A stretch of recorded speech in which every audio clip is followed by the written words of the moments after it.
सम्बोधन चाहिँ क्रमलाई अगाडि बढाउँदैछु। कर्णाली प्रदेश 10वटा जिल्ला रहेको प्रदेश हो।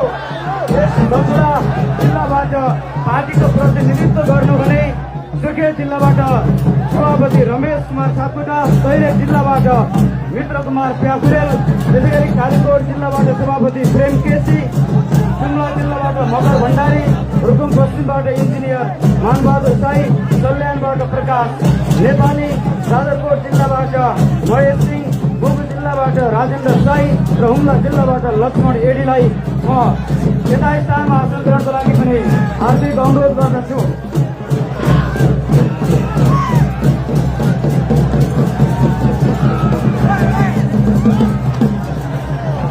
त्यसैगरी हाम्रो माझमा उपस्थित हुनुभएको छ सुर्खेत जिल्ला क्षेत्र नम्बर 1 का प्रतिनिधि सभा उम्मेदवार टेक बहादुर सिंह खकुरीलाई हार्दिक स्वागत।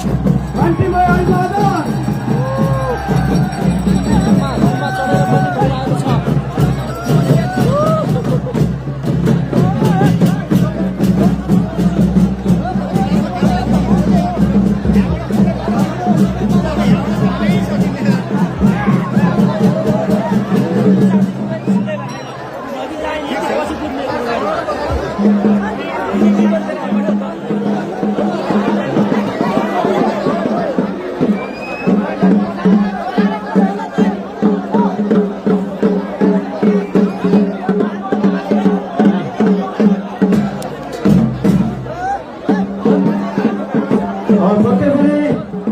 उत्तरमा हेऱ्यो त्यस्तै प्रस्तुति, त्यस्तै उपस्थिति छ।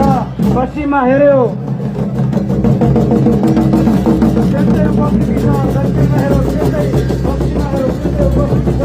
त्यो उपस्थिति यो कसैले गाडी घोडा मासु भात दिएर उपस्थित भएको उपस्थिति होइन।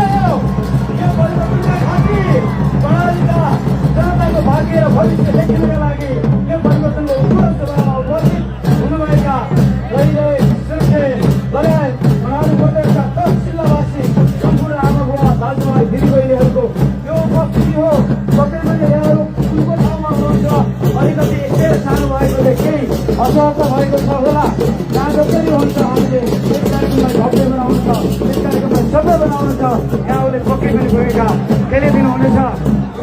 यस कार्यक्रममा कर्णाली प्रदेशका सभापति, उपसभापति, त्यसै गरी जिल्लाका सभापतिहरू, त्यसै गरी महामन्त्री, सहमहामन्त्री, विभिन्न जिल्लाका नेता, विभिन्न तह र तब्कामा रहनुभएका घण्टी बहार, घण्टी प्रेमी सम्पूर्ण मित्रहरूलाई यस कार्यक्रमको रुखबाट पनि मान्छेले यस कार्यक्रममा रुखबाट पनि स्वागत गर्दछु। मान्छे खचाखच गरिएको छ। आजको कार्यक्रमलाई विधिवत रूपमा पनि अगाडि बढाउन जाँदैछौँ।